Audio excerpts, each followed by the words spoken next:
Today we're going to speak about the 5 pillars of modern SEO.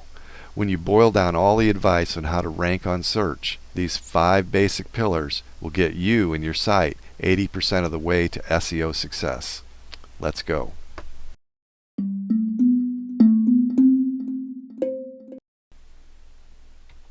So, where does your business appear when potential customers search for your chosen keywords? If you're not at the top or near the top, it can be devastating to your business. Oh, by the way, stick around until the end for some bonus tips regarding SEO. Users are impatient. You know by now that very few users venture beyond the first page of results when they do a search. In fact, they're more than likely to refine their research than to move on to the next page.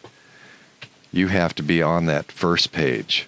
So how do you get on that first page? Dominating your niche starts with the basics. What are the 5 basic tips? These 5 basic tips are: worry about authority, bounce rates, mobile, content length, user experience. Let's take a look at each one of these. So, number 1, worry about authority. It's still important to use keywords in your web content, but the days when high keyword density and black hat, gray hat, that's long gone. In fact, your keyword placement is not nearly as important as the overall authority of your site. In other words, are you someone who other sites are citing? Is your content something that users go back to, link to? The algorithms are very sophisticated, and they no longer rely on the keywords in a title or H1 tag. They don't need those to determine if a page is worth visiting. They're doing a lot more. Rather, they focus on a contextual meaning and look for expected words to rank pages. The algorithms, they're always tweaking them. They're always trying to make them better. And we have to remember that the search engines have customers, and that's the people who are searching. And they want to make sure that their searchers or their customers are being taken care of. So the lesson we can learn is just write the article that your customers will enjoy and learn from. Number 2, bounce rates. It may be surprising to some, but you probably have had this experience. You search for a term, you select it, you select a link, and you go to that page, and the content doesn't meet your expectations. Something's not connecting. Oops, you click back to the search page, and that's known as a bounce. The search engines measure how long a user stays on a selected page and whether they come back and click on a new result. It's okay for a user to stay on a page to read it and then come back to find another point of view, but a 2 or 3 second bounce, that's bad. And that'll hit your site, your pages, and you won't. If you are on the first page, it won't be for long. If you get a lot of bounces, the search engines are evaluating whether your page is providing visitors with what they need. In addition to crawling your page for keywords and context, they also pay attention to what people do.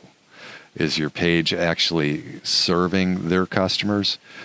They have a whole bunch of ways, as I said before, in determining if your page is an authoritative page or if it's just a waste of time. 3, optimize for mobile. A long time ago, Google placed a great deal of importance on mobile search. And there was something about 10 years ago, Mobilegeddon, mobile-friendly update. And that was, like I said, about a decade ago. And they still feel that way. Mobile has outpaced other platforms, and we as site owners or a business website, you need to cater to those users because the trend is, and I believe it's turned over, that there's more mobile users on the web than there are desktops, etc., other platforms. So if your site isn't mobile friendly, now is the time to get on board. And fortunately, most sites you can switch to the mobile friendly or responsive theme or styling. Sometimes you can just switch a template that you use for your site, or you can have your designer change the CSS. And in today's world, design world, everybody is doing responsive. There was a day when we had 2 different sites, but Google especially started punishing sites that had duplicate content, etc. But anyway, if you have a WordPress site, they have a huge library of templates available, many of which are mobile friendly. I would say most of them now. There's still a few hangers on. But mobile customers, and when you're out, you're using your phone, you just want to see it on the screen.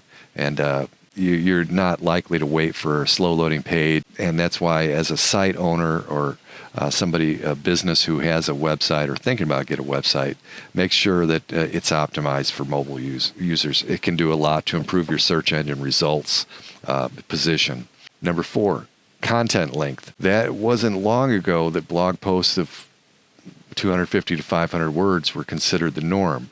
Web users are far more likely to engage with content that's in the 1,000 to 1,500 word range, and Google especially, they like to see the big, long articles.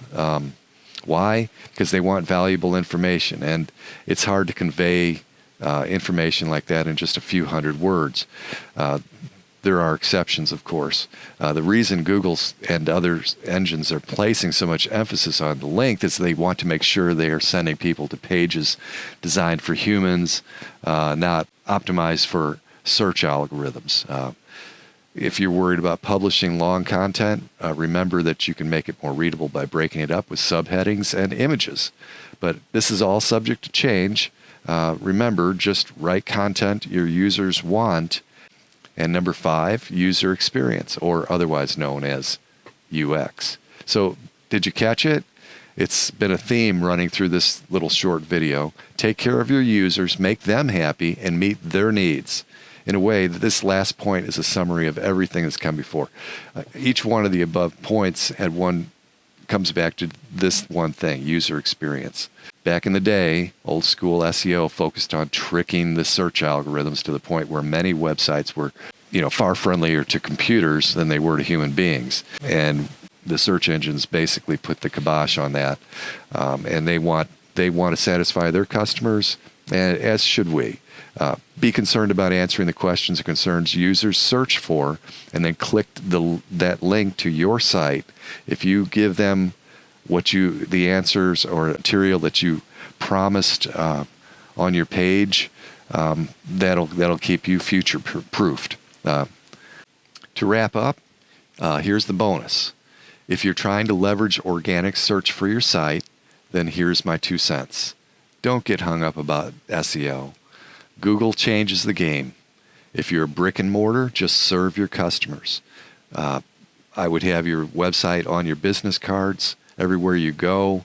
If somebody's asking a question about your business, just ask them if you could use their phone and type in the link to your website and show them where they can find the answer. Eventually, you'll start getting your customers to start using your site, and they will start referring their friends and other people to your site. And that's a good way to stay in control of your website and your business. On the other hand, if you're dependent on search engine traffic or organic search for success, you are definitely not in control. If you're dependent on that organic traffic, you'll need to spend money. And you have a few options. You can pay for traffic, and that's otherwise known as ads.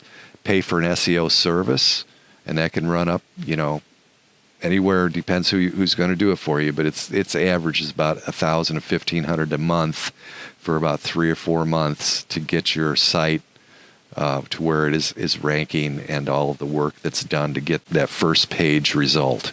You could spend a lot of time tweaking, and it'd be cheaper to pay someone else if you have a successful business, honestly, and you have potential to be getting hundreds of extra users every month, if not thousands of users every month, and each one's paying you $50 to $100. What is $4,500, honestly? It's a good investment. Please like and subscribe. Check the links in the description and for more information. Thanks for watching, and don't forget, create useful content. Bye.